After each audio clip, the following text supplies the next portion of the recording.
क्या आपको ऐसा हेडेक्स हो रहा है जो सर से पीछे शुरू होता है, आगे की ओर आता है और आँखों में जाता है? क्या आपको हाथों में सुन्न पड़ जाता है और हाथों में पावर नहीं रहता है और ऐसे चाय का कप भी गिर जाता है? Then you might have a condition called cervicogenic headaches. Doctor के पास जाते हैं और डॉक्टर बताते हैं आपको माइग्रेन की बीमारी है, लेकिन ये सर्वाइकोजेनिक हेडेक्स हो सकता है। तो इस वीडियो में हम जानेंगे कि सर्वाइकोजेनिक हेडेक्स क्या है, कैसे उसको डायग्नोसिस करते हैं और उसकी ट्रीटमेंट क्या है। तो सर्वाइकोजेनिक हेडेक्स ये एक सेकेंडरी कंडीशन है, मीन्स ये कंडीशन कहीं और से पैदा होती है, कहीं और से शुरू होती है। तो ये कंडीशन आपके नेक के जॉइंट में से या मसल में से शुरू होती है और वो आगे की ओर रेडिएट होके वो पेन क्रिएट करती है। तो क्या होता है कि नेक में सर्वाइकल में 7 वर्टिब्रीज होती है, 7 बोन्स होते हैं और उसके अंदर से एक नर्व रूट निकलता है, उसके अराउंड में मसल्स होते हैं। जब ये मसल टाइट हो जाते हैं तो वो जॉइंट को कंप्रेस करने लगते हैं और उन नर्व को पिंच करते हैं। जब ये नर्व को पिंच करते हैं तो उसकी वजह से ये नर्व्स है वो आगे के एरिया को, फेस को, वो सबको सप्लाई करती है और हाथों को भी सप्लाई करती है। तो जब ये पिंच होता है तो उसकी वजह से हेडेक्स होना शुरू होता है।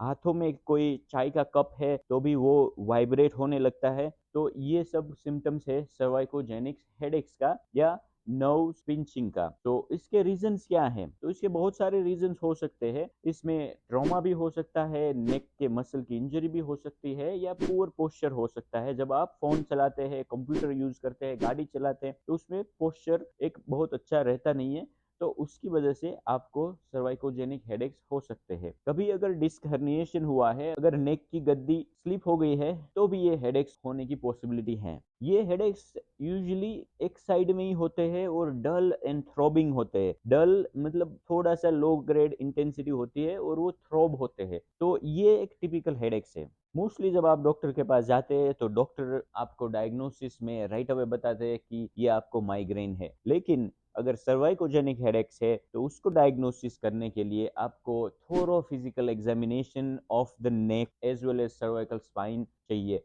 इसमें एक्सरे और एमआरआई भी कर सकते हैं। ट्यूमर या ब्रेन इंजरी को रूल आउट करने के लिए या कोई अदर इंजरी अगर नेक में है तो भी उसको रूल आउट करने के लिए इम्पोर्टेंट है। जब ये सब हो जाता है तो उसके बाद में अगर आपको स्टिल हेडेक्स रहते हैं जो पीछे से शुरू होते हैं और आगे की ओर रेडिएट होते हैं, आंखों में आगे के फ्रंटल एरिया में रहते हैं, तो ये सर्वाइकोजेनिक हेडेक्स है। अभी अच्छी बात ये है कि सर्वाइकोजेनिक हेडेक्स है वो ट्रीटेबल है, वो ट्रीटमेंट से चले जाते हैं। तो अगर जो राइट ट्रीटमेंट यूज की जाती है तो उसमें आप सर्वाइकोजेनिक हेडेक्स के ऊपर काबू ले सकते हैं। तो पहले सबसे पहले क्या है कि अगर जो बहुत इंटेंस हेडेक्स है जिसमें आपको नोशिया या वोमिटिंग जैसा हो रहा है हेडेक्स की वजह से, तो आपको मेडिसिन की भी जरूरत पड़ती है। दूसरा ऑप्शन है फिजिकल थेरेपी या मसाज थेरेपी। अगर फिजिकल थेरेपी में वो आपके जॉइंट्स को या मसल्स को मोबिलाइज करेंगे, स्ट्रेच करेंगे, तो वो आपके हेडेक्स को कंट्रोल दे सकते हैं। कायरोप्रैक्टिक भी ट्राई किया जा सकता है और एक्यूपंक्चर नीडल भी ट्राई किया जा सकता है। तो इस वीडियो में हम जानेंगे कि कौन सी ऐसी एक्सरसाइज है जो सर्वाइकोजेनिक हेडेक्स के लिए बहुत बेस्ट है और आपको ये अगर रेगुलर करने से बहुत फायदा हो सकता है और इसको आप कंप्लीटली रिकवर भी कर सकते हैं। तो फर्स्ट एक्सरसाइज है कि eccentric contraction of the extensor muscle group. ये जो पीछे के मसल्स है उसको हम यूजुअली स्ट्रेच करते हैं। तो ये एक्सरसाइज में हम ऐसा नहीं करेंगे, हम उससे अपोजिट करेंगे कि इसको बोलते हैं इसेंट्रिक कॉन्ट्रैक्शन। तो क्या करना है कि एक हाथ को पीछे ले जाना है आपको और दूसरे हाथ से सर को पकड़ के नीचे की ओर खींचना है। अभी यहाँ पे हमको स्ट्रेच नहीं करना है, यहाँ पे हमको ये हाथ से रेजिस्टेंस देना है पीछे की ओर और इसको होल्ड करना है 10 सेकंड के लिए और उसको जाना है लेफ्ट साइड की डायरेक्शन में। सेम थिंग हमको करनी है दूसरी साइड में, हाथ को पीछे ले जाना है और दूसरे हाथ से ये सर को पकड़ के हमको घुमाना है और यहाँ से रेजिस्टेंस देना है आपको, उस ओर की ओर ऐसे होल्ड करना है। ऐसे होल्ड करने से ये जो पीछे के मसल है वो एक्टिवेट होते हैं और उससे आपको ये मसल रिलीज होने की फीलिंग आती है और धीरे धीरे ये काम करना शुरू हो जाते हैं। तो आपके जो ट्रिगर्स है सर्वाइकल हेडेक्स के वो कम होने लगते हैं। तो इसको हम 10 बार कर सकते हैं और आप उसको होल्ड भी कर सकते हैं। दूसरी एक्सरसाइज है चिन टक विथ YWTL।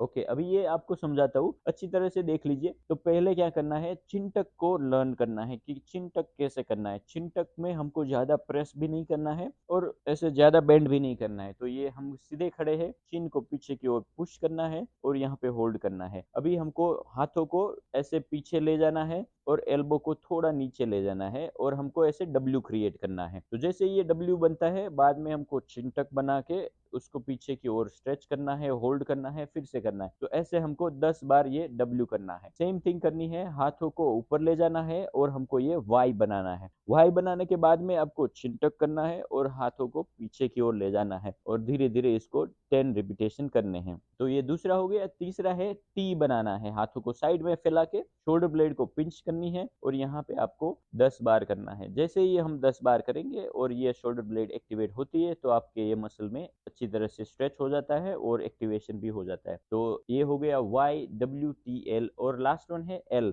तो एल में क्या करना है कि हाथों को साइड में लेके एल शेप बनाना है यहाँ पे और हाथों को पीछे की ओर ले जाना है। ये शोल्डर के मसल का एक्टिवेशन है और इसमें आपको 10 रिपीटेशन करने हैं। दोनों हाथों को एक साथ में ले जाना है और चिन-टक सबके साथ में करना ही है। चिन-टक करना है, पीछे ले जाना है। तो ये थी दूसरी एक्सरसाइज। तीसरी एक्सरसाइज में क्या है, तो इसमें हमको एस बनाना है। तो दोनों हाथों को पीछे ले जाना है, एक को हेड के पीछे ले जाना है, दूसरे को बैक के पीछे ले जाना है और इसको पीछे की ओर खींचना है जितना आपसे हो सकता है उतना, और उसको रिलैक्स करना है, खींचना है, रिलैक्स करना है, खींचना है। इसको आप दोनों साइड में कर सकते हैं और इसको 10 रिपीटेशन करने हैं। अगर पेन हो रहा है, शोल्डर में इश्यू है, तो आपको इसमें थोड़ा कम करना है। अगर शोल्डर का इश्यू है तो मैंने एक दूसरा वीडियो बनाया है कि ये शोल्डर की एक्सरसाइज है, तो आप उसको टारगेट भी कर सकते हैं। अभी चौथी एक्सरसाइज है, इसमें हम करेंगे टावल। टावल का यूज, टावल का रोल बनाना है, सर के पीछे रख देना है और ये सर के पीछे रखने के बाद में आपको उसके ऊपर लेट जाना है।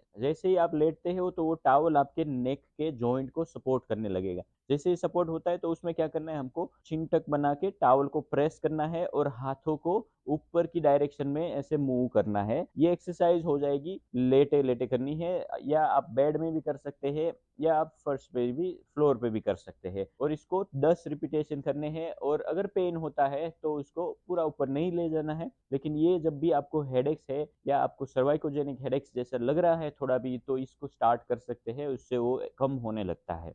पांचवी एक्सरसाइज है जिसमें हम टावल का यूज कर सकते हैं या पिलो का कवर यूज कर सकते हैं। तो इसमें क्या करना है कि इस पिलो को ऐसे नेक के पीछे लगा देना है। अभी नेक के पीछे लेके हमको हेड को पीछे की ओर ले जाना है। अभी यहाँ पे लोग क्या करते हैं कि टावल का यूज नहीं करते हैं और ऐसे ही ले जाते हैं, तो ऐसे काम नहीं होगा, क्योंकि ये टावल है वो स्पेसिफिक जॉइंट्स को सपोर्ट कर रहा है। जैसे ये सपोर्ट करेगा तो वो जो हम जॉइंट रेगुलरली मूव नहीं कर रहे हैं उसको हम स्ट्रेच कर रहे हैं। जैसे आप फोन चलाते हो, कंप्यूटर पे हो, तो हम आगे की ओर फॉरवर्ड पोस्चर में चले जाते हैं, तो उससे ये लोअर सर्वाइकल स्पाइन के जॉइंट ओवरलोड होते हैं। तो ये टावल से उसको रिलैक्सेशन मिलता है और दूसरे जॉइंट एक्टिवेट होते हैं और मसल भी स्ट्रेच होने लगते हैं। तो ये एक्सरसाइजेस है जो आपको रेगुलरली 10 रिपीटेशन करना है और सुबह भी कर सकते हैं, शाम भी कर सकते हैं, लेकिन रेगुलरली करना है। और अगर ये करते हैं तो आपको सर्वाइकोजेनिक हेडेक से डेफिनेटली रिकवरी पा सकते हैं। एक्सरसाइज भी इतनी इंपॉर्टेंट है जितना फूड इंपॉर्टेंट है। अगर आपको सर्वाइकोजेनिक हेडेक्स है तो आपको एक्सरसाइज भी करनी है और सर्टेन फूड्स के ऊपर भी ध्यान रखना है।